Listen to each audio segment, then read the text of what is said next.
जय हिंद साथियों, कैसे हैं आप सभी। उम्मीद करता हूं बहुत अच्छे होंगे और तैयारी भी मन लगा के कर रहे होंगे। हम लोग पढ़ रहे हैं रिकॉन्सिलेशन स्टेटमेंट।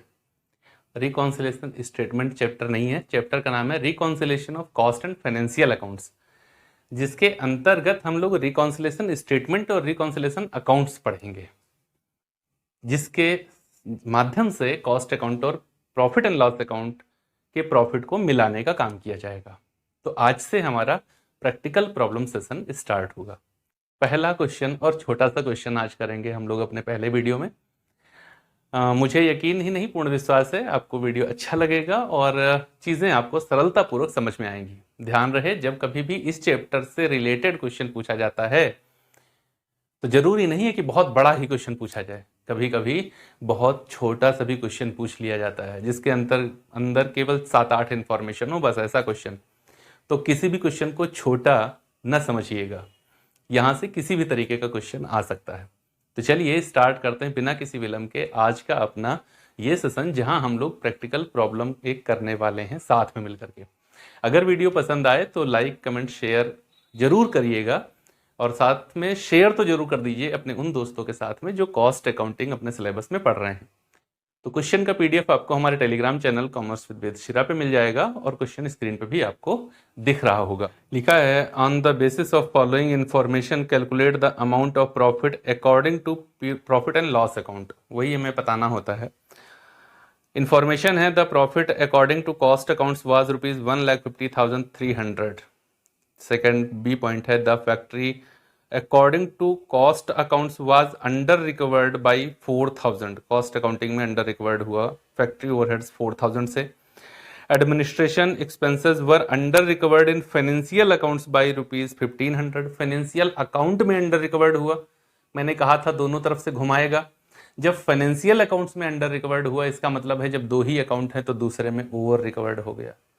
तो ये दूसरे तरीके से कह रहा है कि कॉस्ट अकाउंट में ओवर रिकवर्ड हुआ है। तीसरी कंडीशन में कहा, depreciation in cost accounts was over recovered in ₹950 during the year. Interest of ₹495 on investment was received. Transfer fees of ₹120 in connection with the registration of transfer of shares was received. Income tax of ₹48,500 was provided in financial accounts. और हमें बनाना है reconciliation account. Account नहीं, statement हमसे कहा है बनाने के लिए, तो हम लोग बनाएंगे रिकॉन्सिलेशन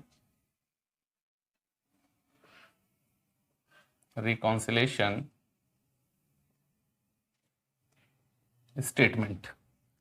कैसे तैयार किया जाएगा, कॉलम एक बार समझ लीजिए, आगे से याद ही रहेंगे फिर। रिकॉन्सिलेशन स्टेटमेंट जब भी हम लोग करेंगे तो कॉलम इस तरीके से बनाए जाएंगे।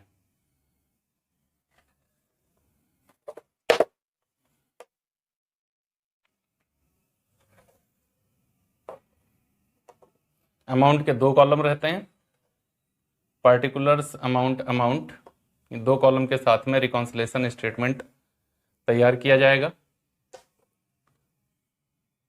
स्टेटमेंट और अकाउंट में क्या अंतर है, अगर आपको पता है तो फिर आप कमेंट बॉक्स में बताइएगा। कोई एक ही बता दीजिएगा, 10 बताने की जरूरत नहीं है। पार्टिकुलर्स अमाउंट और अमाउंट। सबसे पहले मैंने कहा, जब भी मुझे रिकॉन्सिलेशन स्टेटमेंट करना होगा तो कॉस्ट अकाउंट के प्रॉफिट को हम आधार ले लेंगे। Profit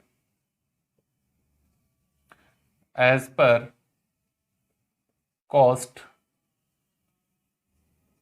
accounts.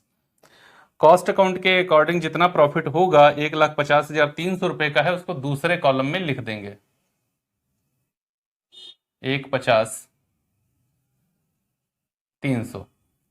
ओके, अब क्या करेंगे, ऐड और यहां पर लेस, ये दो कॉलम हम लोग बना देंगे। जो भी ऐड का पॉइंट मिलेगा उसको ऐड करते जाएंगे, लेस वाले पॉइंट्स को लेस करते जाएंगे। क्या ऐड करते हैं, एक्सपेंसेस और इनकम्स नॉट रिकवर्ड और ओवरचार्ज्ड इन कॉस्ट अकाउंट। ओके, क्या ऐड करते हैं यहां पर देख लो, ऐड करते हैं एक्सपेंसेस ओवरचार्ज्ड और income have not been recorded in cost accounts। बहुत सारी चीजें क्लियर हो जाएंगी। क्या हम लोग ऐड करेंगे, वो एक्सपेंसेस ऐड करेंगे जो ओवर चार्ज्ड हैं, ओके, या फिर वो इनकम्स लिखेंगे जिनको नहीं लिखा गया है, नॉट बीन रिकॉर्डेड, कहां पर, इन कॉस्ट अकाउंट्स। इन सबको हम ऐड करेंगे, इन सब वैल्यूज को हम ऐड करेंगे। लेस किसको करेंगे, एक्सपेंसेस अंडर चार्ज्ड और expenses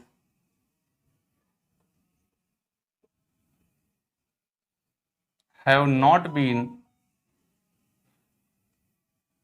recorded in cost accounts।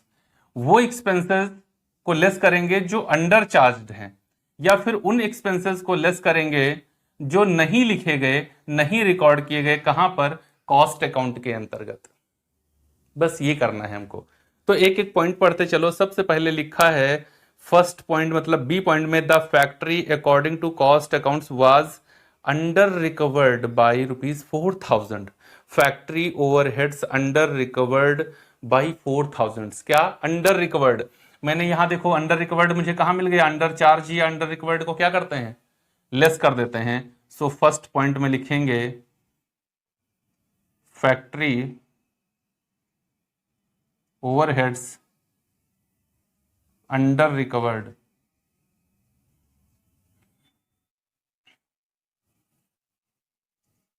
कितना, 4,000, पहले कॉलम में। सेकेंड पॉइंट सी नंबर पे देखो लिखा है administration expenses were under recovered in financial accounts by ₹1,500। Financial account में अगर अंडर रिकवर्ड है, इसका मतलब कि कॉस्ट अकाउंट में ओवर रिकवर्ड है। तो एडमिनिस्ट्रेशन, यहां पर क्या बताया उसने, एडमिनिस्ट्रेशन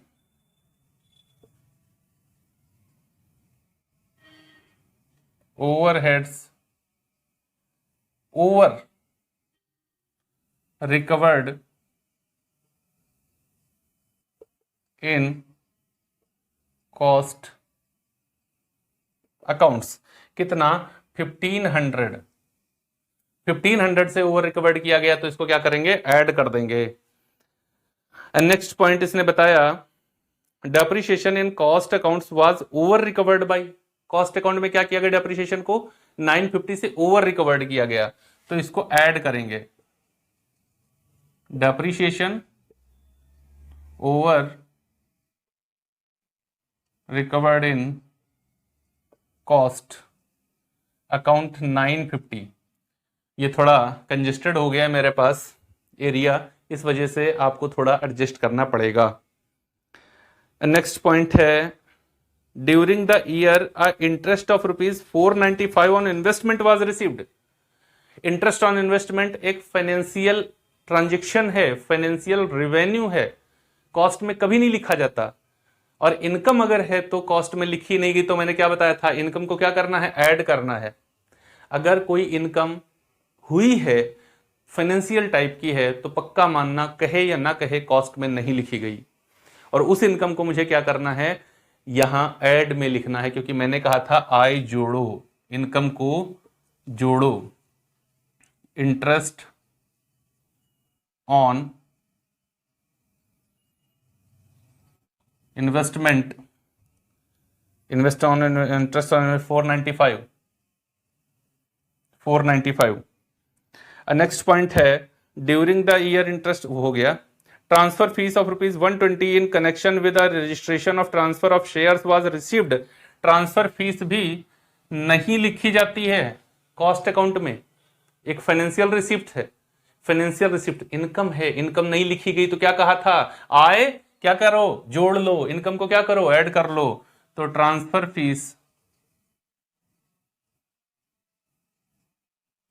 ट्रांसफर फी कितनी है 120, इसको क्या करो ऐड कर लो।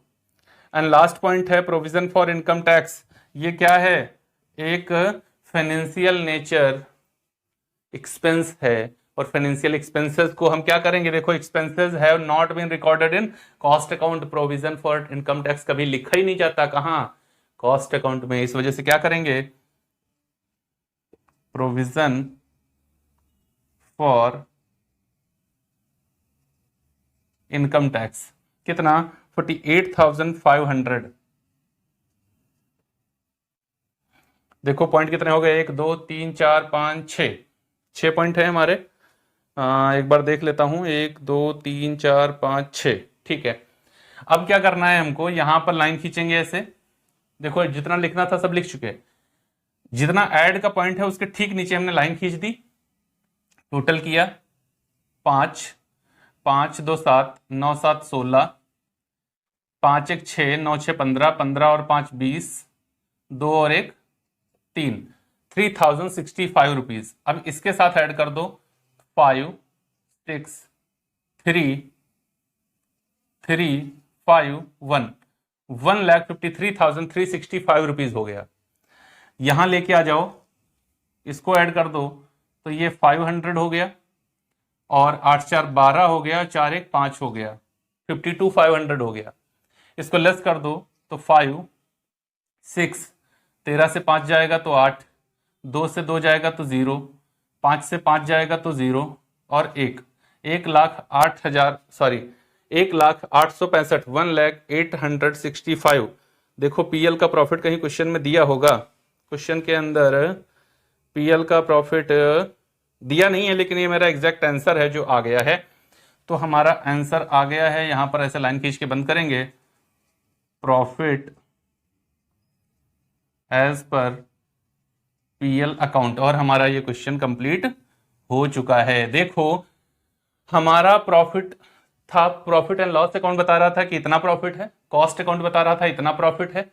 इन दोनों के प्रॉफिट में क्या डिफरेंसेस हैं उनको हमने यहां पर ऐड और लेस करके प्रॉफिट को पूरा कर दिया। अब हमारा कॉस्ट अकाउंट का प्रॉफिट इतना क्यों है, हमको पता है कि ये इसके रीजन है, इस वजह से कॉस्ट का प्रॉफिट फाइनेंस से अलग हो गया है। ओके, तो ऐसा करने से क्या होता है, कॉस्ट और फाइनेंशियल दोनों की प्रमाणिकता भी बनी रहती है, क्योंकि दोनों का प्रॉफिट हमें पता है कि एक जैसा ही है। ओके, और दोनों के अपने अपने तरीके से यूज भी होते रहते हैं। अगर हम कॉस्ट अकाउंट को पीएल जैसा प्रॉफिट बनाने के लिए केवल सब कुछ उसके अंदर ट्रांजेक्शन करने लगेंगे तो कॉस्ट अकाउंट और पीएल अकाउंट में डिफरेंस क्या रह जाएगा। इस वजह से हम कॉस्ट अकाउंट को करेंगे तो वैसे ही जैसे करते हैं, उसको बदल नहीं देंगे, लेकिन एक रिकॉन्सिलेशन कर लेंगे जिससे हम ये भी जान लें कि हमारा इसका प्रॉफिट और इसका प्रॉफिट दोनों एक ही जैसे हैं, उनमें कोई भी अंतर नहीं है। अगर अंतर है तो वो क्यों है, हम उनको भी पता लगा लें। बात क्लियर? तो उम्मीद है आपको ये प्रैक्टिकल प्रॉब्लम अब और बेहतर तरीके से उस बात को समझने में सहायता कर रहा होगा जो हमने पहले दिन पढ़ा था। अगर ये क्वेश्चन अच्छा लगा हो तो इसे शेयर जरूर कर देना अपने दोस्तों के साथ में। हम लोग मिलेंगे अपने अगले वीडियो में एक और बेहतरीन क्वेश्चन के साथ, तब तक के लिए जय हिंद।